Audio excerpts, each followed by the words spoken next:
Hi everyone, welcome back to biopharma with Priyanka. ఇంతకుముందు వీడియోస్లో మనం జీపాట్ రిలేటెడ్ ఫార్మకాలజీ వీడియోస్ చాలా చూసాము. ఇప్పుడు ప్రెజెంట్ నెక్స్ట్ టాపిక్లోకి వెళ్ళిపోదాం. ఈరోజు మనం అటానమిక్ నర్వస్ సిస్టమ్, షార్ట్గా ఏఎన్ఎస్ని జీపాట్ ర్యాంక్ ఓరియంటెడ్ డెప్త్లో కంప్లీట్గా చూద్దాం. ఈ టాపిక్ చాలా ఇంపార్టెంట్, ఎందుకంటే CVS drugs, bronchodilators, antihypertensives, emergency drugs almost అన్ని ఏఎన్ఎస్ రిసెప్టార్స్ మీద యాక్ట్ చేస్తాయి. కాబట్టి ఈ ఫౌండేషన్ స్ట్రాంగ్ అయితే నెక్స్ట్ టాపిక్స్ చాలా ఈజీగా ఉంటాయన్నమాట. ఇక్కడ మీకు complete autonomic nervous system diagram ఉంది. దీన్ని చూస్తే మీకు ఒక ఐడియా వస్తుంది అనమాట, ఏంటి ఎలా పనిచేస్తున్నాయి, ఏ డ్రగ్స్ దేని మీద అవుతాయి అని చెప్పేసి మీకు ఒక కంప్లీట్ ఐడియా వచ్చేస్తుంది. This is the whole structure of the atomic nervous system అని అనుకోవచ్చు. అసలు అటామిక్ నర్వస్ సిస్టమ్ ఎందుకు అంత ఇంపార్టెంట్ అని అంటే, ఏఎన్ఎస్ మన బాడీలో ఇన్వాలంటరీ ఫంక్షన్స్ని కంట్రోల్ చేస్తుంది. Like heart beat, blood pressure కావచ్చు, pupil size, gland secretion, smooth muscle contraction అన్నీ ఏఎన్ఎస్ కంట్రోల్లో ఉంటాయి. జీపాట్లో డైరెక్ట్గా రిసెప్టార్ బేస్డ్ క్వశ్చన్స్ వస్తాయి. ఇండైరెక్ట్గా క్లినికల్ రీజనింగ్ క్వశ్చన్స్ కూడా ఏఎన్ఎస్ కాన్సెప్ట్ మీద డిపెండ్ అవుతాయి. కాబట్టే మనకి ఈ ఏఎన్ఎస్ అనేది ఈ చాలా చాలా ఇంపార్టెంట్ టాపిక్ అనమాట. సో ఒకటికి 2 సార్లు ఈ వీడియోని చూస్తే మీకు ఈజీగా అర్థమైపోతుంది. ఒకసారి చూసినప్పుడు మీకు అర్థం కాకపోవచ్చు, అండ్ 2-3 టైమ్స్ కనుక మీరు ఈ వీడియోని చూస్తే మీకు ఈజీగా అర్థమవుతుంది అనమాట. అసలు ఏంటి క్లాసిఫికేషన్స్ ఏముంటాయి, రిసెప్టార్స్ ఏముంటాయి, ఇవన్నీ కూడా ఉంటుంది అనమాట. అండ్ నెక్స్ట్ క్లాసిఫికేషన్స్కి వెళ్ళిపోతే ఏఎన్ఎస్ 2 డివిజన్స్ కలిగి ఉంటుందన్నమాట. ఒకటేమో సింపాథెటిక్ అండ్ ఇంకొకటి పారాసింపాథెటిక్. సింపాథెటిక్ సిస్టము థొరాకొలాంబర్ రీజియన్ నుండి ఆరిజినేట్ అవుతుంది, లైక్ T1 to L2 వరకు. అండ్ పారాసింపాథెటిక్ క్రేనియోసాక్రల్ ఆరిజిన్ కలిగి ఉంటుంది. Mainly vagus nerve important role play చేస్తుందన్నమాట. మనం సింపాథెటిక్ని ఫైట్ ఆర్ ఫ్లైట్ సిస్టమ్ అని కూడా అంటారు. అదే పారాసింపాథెటిక్ని రెస్ట్ అండ్ డైజెస్ట్ సిస్టమ్ అని కూడా అంటారనమాట. ఇక్కడ సెంట్రల్ నర్వస్ సిస్టంలో అటామిక్ నర్వస్ సిస్టమ్ మీకు ఇక్కడ ఫ్లో చార్ట్ చూస్తే అర్థమవుతుందన్నమాట. T1 నుంచి L2 వరకు ఉంటుంది. ఇదొకటి గుర్తుపెట్టుకోవాలి. అండ్ నెక్స్ట్ డిఫరెన్సెస్ ఏంటి, అసలు ఫంక్షనల్ డిఫరెన్స్ ఎలా ఉంటుంది అని అంటే, ఎమర్జెన్సీ సిచ్యువేషన్ని ఇమాజిన్ చేయండి. లైక్ హార్ట్ రేట్ ఇంక్రీజ్ అయ్యింది, బ్రాంకై డైలేట్ అవ్వాలి, బ్లడ్ ప్రెషర్ ఇంక్రీజ్ అవ్వాలి. ఇలాంటి ఎమర్జెన్సీ సిచ్యువేషన్స్లో ఇది ఉంటుందన్నమాట. అదే ఇది సింపాథెటిక్ యాక్షన్, ఇది ఒక సింపాథెటిక్ యాక్షన్ అనమాట. అదే రిలాక్సేషన్ టైంలో హార్ట్ రేట్ డిక్రీజ్ అవుతుంది, డైజెషన్ అనేది ఇంక్రీజ్ అవుతుంది. ఇది పారాసింపాథెటిక్ యాక్షన్. ఇదొకటి గుర్తుపెట్టుకోవాలి. సింపాథెటిక్ యాక్షన్లో ఎమర్జెన్సీ సిచ్యువేషన్స్లో లైక్ హార్ట్ రేట్ ఇంక్రీజ్ అవ్వడం, బ్రాంకై డైలేట్ అవ్వడము, బ్లడ్ ప్రెషర్ ఇంక్రీజ్ అవ్వడము ఇలా ఉంటుంది. అదే పారాసింపాథెటిక్లో అయితే మాత్రం హార్ట్ రేట్ డిక్రీజ్ అవ్వడము, డైజెషన్ ఇంక్రీజ్ అవ్వడము, హార్ట్ రేట్ డిక్రీజ్ అయినప్పుడు డైజెషన్ అనేది ఇంక్రీజ్ అవుతుంది. ఇది గుర్తుపెట్టుకోవాలి. నెక్స్ట్ మనం ఇక్కడ ఇంకొక ఇంపార్టెంట్ ఎక్స్ప్లెనేషన్ ఏంటి అంటే 2 న్యూరాన్ పాత్వే అనమాట. ఏఎన్ఎస్లో 1 న్యూరాన్ సిస్టమ్ కాదు, 2 న్యూరాన్ సిస్టమ్స్ ఉంటాయి. ఫస్ట్ న్యూరాన్ని గ్యాంగ్లియోనిక్ న్యూరాన్ అని అంటారు. సెకండ్ న్యూరాన్ని పోస్ట్ గ్యాంగ్లియోనిక్ న్యూరాన్ అని అంటారనమాట. గ్యాంగ్లియోనిక్ న్యూరాన్ ఆల్వేస్ అసిటైల్ కొలైన్ని రిలీజ్ చేస్తుంది. అదే గ్యాంగ్లియాన్లో నికోటినిక్ రిసెప్టార్స్ ప్రెజెంట్ అవుతాయి. పారాసింపాథెటిక్ పోస్ట్ గ్యాంగ్లియోనిక్ న్యూరాన్ కూడా అసిటైల్ కొలైన్ని రిలీజ్ చేస్తుంది. But sympathetic post ganglionic neuron usually నార్ అడ్రినాలిన్ని రిలీజ్ చేస్తుంది. అర్థమవుతుంది కదా మీకు? ఇది ఒకటి కాన్సెప్ట్ బాగా లాజికల్ క్లియర్గా ఉండాలి. చాలాసార్లు జీపాట్లో ట్విస్ట్ చేసి అడుగుతారు. నెక్స్ట్ హై ఈల్డ్ ఎక్సెప్షన్స్ అని అంటారు. అంటే ఏంటి అంటే, నెంబర్ 1 స్వెట్ గ్లాండ్స్ సింపాథెటిక్ కంట్రోల్లో ఉంటాయి కానీ అసిటైల్ కొలీన్ని రిలీజ్ చేస్తాయి.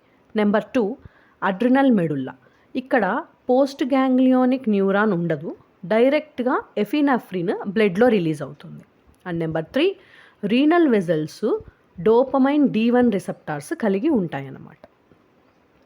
ఈ 3 పాయింట్స్ క్లియర్గా గుర్తుపెట్టుకోండి. ర్యాంక్ లెవెల్ డిఫరెన్స్ ఇక్కడే వస్తుంది. సో ఈ 3 పాయింట్స్ అనేటివి గుర్తుపెట్టుకోవాలన్నమాట. స్వెట్ గ్లాండ్స్ అనేటివి సింపాథెటిక్ కంట్రోల్లో ఉన్నా కూడా అసిటైల్ కొలిన్ని రిలీజ్ చేస్తాయి. డైరెక్ట్గా ఈ అడ్రినల్ మెడుల్లా ఏమో డైరెక్ట్గా ఎఫినెఫ్రిన్ బ్లడ్లో రిలీజ్ అవుతుంది. ఇదొకటి గుర్తుపెట్టుకోవాలి. నెక్స్ట్ టాపిక్ వచ్చేసి న్యూరో ట్రాన్స్మిటర్ సింథసిస్ అనమాట. అడ్రినర్జిక్ న్యూరో ట్రాన్స్మిటర్ సింథసిస్ థైరోసిన్ నుండి స్టార్ట్ అవుతుంది. థైరోసిన్ నుంచి డోపా నుంచి డోపమైన్ నుంచి నారెడ్రినాలిన్ నుంచి adrenaline. Tyrosine hydroxylase rate limiting enzyme అనమాట. ఇది థైరాక్సిన్ హైడ్రాక్సిలేస్ రేట్ అనేది అదొక లిమిటింగ్ ఎంజైమ్ అనమాట. కొలినర్జిక్ సిస్టంలో choline plus acetylcholine combine అయ్యి అసిటైల్ కొలిన్ ఫామ్ అవుతుంది కొలినర్జిక్ సిస్టంలో అనమాట. ఇది గుర్తుపెట్టుకోవాలి. Choline plus acetylcholine combine అయ్యి అసిటైల్ కొలైన్ అనేది ఫామ్ అవుతుంది అనమాట. ఇదొకటి మెయిన్గా గుర్తుపెట్టుకోవాలి ఎలా న్యూరో ట్రాన్స్మిటర్ సింథసిస్ జరుగుతుంది అని. నెక్స్ట్ టాపిక్ వచ్చేసేటప్పటికి రిసెప్టార్ క్లాసిఫికేషన్ అనమాట. ఏఎన్ఎస్ రిసెప్టార్స్కు 2 మెయిన్ కేటగిరీస్ ఉంటాయి. ఒకటేమో కొలినర్జిక్, ఇంకొకటేమో adrenergic. Cholinergic receptors muscarinic and నికోటినిక్గా డివైడ్ అయిపోతాయి. ఏవి కొలినర్జిక్ రిసెప్టార్స్ అనేటివి మస్కార్నిక్ అండ్ నికోటినిక్గా డివైడ్ అవుతాయి. And adrenergic receptors alpha and beta టైప్స్గా డివైడ్ అవుతాయి. 2 కొలినర్జిక్ అండ్ అడ్రినర్జిక్. కొలినర్జిక్ రిసెప్టార్స్ ఏమో మస్కారనిక్ అండ్ నికోటినిక్గా డివైడ్ అవుతాయి. అడ్రినర్జిక్ రిసెప్టార్స్ మాత్రం ఆల్ఫా అండ్ బీటా టైప్స్ అనమాట. బీటా టైప్స్లో బీటా 1, బీటా 2, బీటా 3. ఆల్ఫాలో అయితే ఆల్ఫా 1, ఆల్ఫా 2 ఇలా ఈ టైప్స్గా డివైడ్ అయిపోతాయి అన్నమాట. నెక్స్ట్ టాపిక్ మనం దీంట్లో ఇంపార్టెంట్ ఏంటి అంటే ఆర్గాన్ రిసెప్టార్ మ్యాపింగ్ అంటారనమాట. హార్ట్లో B1 receptor stimulation heart rate increase చేస్తుంది. మన హార్ట్లో B1 రిసెప్టార్స్ ఉంటాయి కదా, అవి B1 receptor stimulation heart rate increase చేస్తుంది. M2 స్టిమ్యులేషన్ హార్ట్ రేట్ తగ్గిస్తుంది. M2 స్టిమ్యులేషన్ అనేది హార్ట్ రేట్ని తగ్గిస్తుంది. అదే మనం ఇక్కడ మీకు నేను ఇక్కడ డయాగ్రామ్లో చెప్పాను. అండ్ టాపిక్ వైజ్ కూడా నెక్స్ట్ వీడియో నెక్స్ట్లో వస్తుంది. లంగ్స్లో అయితే బీటా 2 స్టిమ్యులేషన్ బ్రాంకోడైలేషన్ చేస్తుంది. బీటా 2 స్టిమ్యులేషన్ అనేది బ్రాంకోడైలేషన్ చేస్తుంది అనమాట. బ్లడ్ వెజల్స్లో ఆల్ఫా 1 స్టిమ్యులేషను వాసో కన్స్ట్రిక్షన్ చేస్తుంది. ఇవి గుర్తుపెట్టుకోవాలి. బీటా రిసెప్టార్ ఏమో స్టిమ్యులేషన్ హార్ట్ రేట్ ఇంక్రీజ్ చేస్తుంది. M2 స్టిమ్యులేషన్ ఏమో హార్ట్ రేట్ అని. Next organ wise receptor mapping చాలా ఇంపార్టెంట్, గుర్తుపెట్టుకోండి. నెక్స్ట్ జీ ప్రోటీన్ కప్లింగ్ అనమాట. అంటే ఏంటి అంటే ఇప్పుడు మోస్ట్ ఇంపార్టెంట్ ఇది ఏంటంటే ఆల్ఫా 1 అండ్ M1 M3 రిసెప్టార్స్ GQ ప్రోటీన్తో కపుల్ అవుతాయి.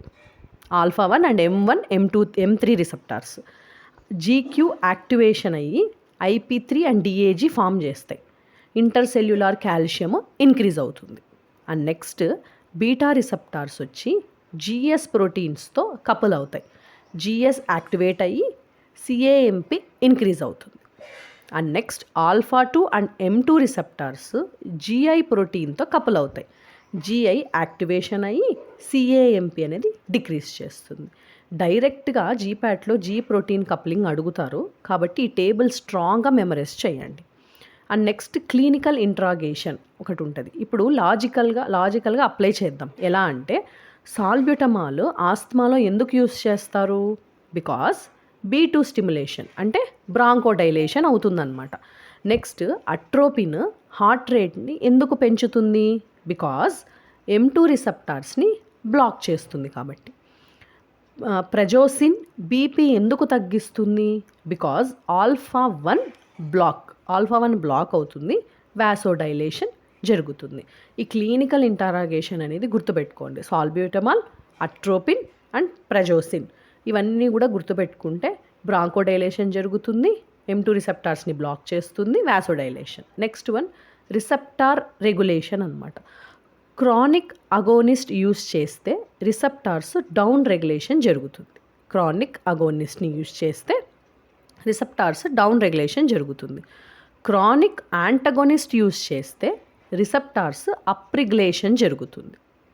క్రానిక్ యాంటగోనిస్ట్ యూస్ చేస్తే రిసెప్టార్స్ అనేది అప్రెగ్యులేషన్ జరుగుతుందన్నమాట. ఇది క్లినికల్ ప్రాక్టీస్లో చాలా చాలా ఇంపార్టెంట్ కాన్సెప్ట్ క్లినికల్ ప్రాక్టీస్లో. సో ఇది బాగా గుర్తుపెట్టుకోవాల్సిన టాపిక్. ఇవి అన్నమాట మెయిన్. ఈ వీడియోని మల్టిపుల్ టైమ్స్ రివైజ్ చేయండి. అప్పుడు ఏఎన్ఎస్ కాన్సెప్ట్ అనేది స్ట్రాంగ్ అయితుంది. మనకి ఏఎన్ఎస్ కాన్సెప్ట్ అనేది చాలా బాగా స్ట్రాంగ్ అవుతుంది. ఎక్కడెక్కడ టేబుల్స్ ఇచ్చానో ఆ టేబుల్స్ అన్నీ కూడా మీరు బై హార్ట్ చేసేసుకోండి, సరిపోతుంది. ఇక్కడ మనం ఏఎన్ఎస్లో ఏమేమి చూసాము, like divisions, neurotransmitters, receptors, G protein coupling and clinical ఎవిడెన్స్ని కూడా నేను మీకు ప్రొవైడ్ చేశాను. అండ్ మనము ఇంకా వీటిలో మీకు ఏమైనా డౌట్స్ ఉంటే నాకు కామెంట్లో చెప్తే I will clear it very క్లియర్గా, నేను క్లియర్ చేస్తాను. అండ్ నెక్స్ట్ వీడియోలో మనము కొలినర్జిక్ అండ్ అడ్రినర్జిక్ ఫార్మకాలజీ అనేది చూద్దాము. ఈ ఏఎన్ఎస్ మీద మనకు ఒక మంచి పట్టు వచ్చిందంటే అవి చాలా ఈజీ అవుతుందన్నమాట. కొలినర్జిక్ డ్రగ్స్ని డెప్త్గా చూద్దామన్నమాట. సో ఇది ఈ వీడియో, ఇంతటితో నేను ఆపేస్తున్నాను. అండ్ నెక్స్ట్ వీడియోలో మనము కొలినర్జిక్ డ్రగ్స్ని ఇన్ డెప్త్గా అనమాట, ఇదంతా కూడా మెయిన్ డెప్త్, ఒక బ్రీఫ్ నాలెడ్జ్ రావడానికే అనమాట ఈ వీడియో. మీకు ఇంకా ఏమైనా డౌట్స్ ఉంటే మీరు బుక్స్ కూడా రెఫర్ చేసుకోవచ్చు. అండ్ ఈ వీడియో మీకు ఒక పాయింట్ ఆఫ్ వ్యూలో యూజ్ అవుతుందన్నమాట. మీకు జీప్యాడ్ లెవెల్లో మీరు ప్రిపేర్ అవ్వాలి అనుకుంటే బుక్స్ అన్నీ రివైజ్ చేయకుండా ఈ వీడియో చూసినట్టయితే మీకు కంప్లీట్గా బ్రీఫ్గా మీకు ఇంపార్టెంట్ పాయింట్స్ అన్ని టచ్ చేస్తూ నేను చెప్పాను.